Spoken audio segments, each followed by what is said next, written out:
Okay तर hello guys आणि मी तुमचा सगळ्यांचा लाडका पांड्या.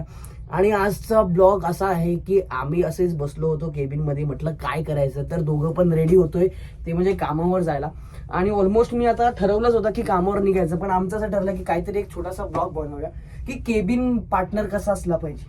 तर माझा केबिन मेट आहे तो बंगाली आहे, बंगाली बॉय म्हणून त्याचं एक चांगलं युट्यूब चॅनल आहे आणि त्या चॅनलचं मी तुम्हाला एक लिंक पण टाकेन खाली, त्याच्यावरती जाऊन त्याला फॉलो करा. खूप चांगले व्हिडिओज बनवतो, खूप चांगल्या गोष्टी शेअर करतो. सो आता त्याच्याकडनं मी थोडंफार काहीतरी शिकतोय आणि लवकरच प्रयत्न करणार आहे की माझ्या मराठी मित्रांना, माझ्या जे मराठी मित्र आहेत सगळ्यांना, की ज्यांना शिपवरती काम करायचंय, एक चांगली लाईफस्टाईल स्वतःची बनवायची, तर आम्ही तर सुरुवात आत्ताच केली.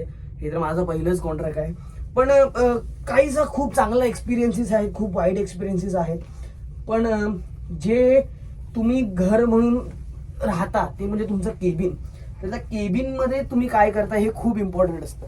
त्यामुळे आमच्या केबिनमध्ये तर असं खूप एन्जॉयमेंट गोष्टी आहेत, कारण तो पण एक चांगला आर्टिस्ट आहे, मी पण चांगला आर्टिस्ट आहे.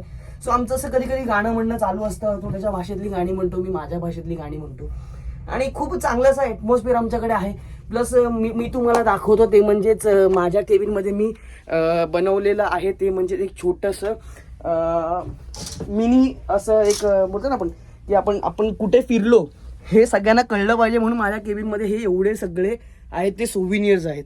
आणि हे सोव्हिनियर्स मी आता कलेक्ट केलेत आणि माझ्या घरी घेऊन जाणार आहे. पण माझं सध्या एक्सटेन्शन झाल्यामुळे एक थोडासा लॉंग टाईम प्रोसेस आहे, कारण अजून मला 2 महिने काढायचे आहेत. पण मला टेन्शन नाही, कारण माझा केबिनमेट माझ्या बरोबर आहे. तर हाय आमचा बंगाली बॉय.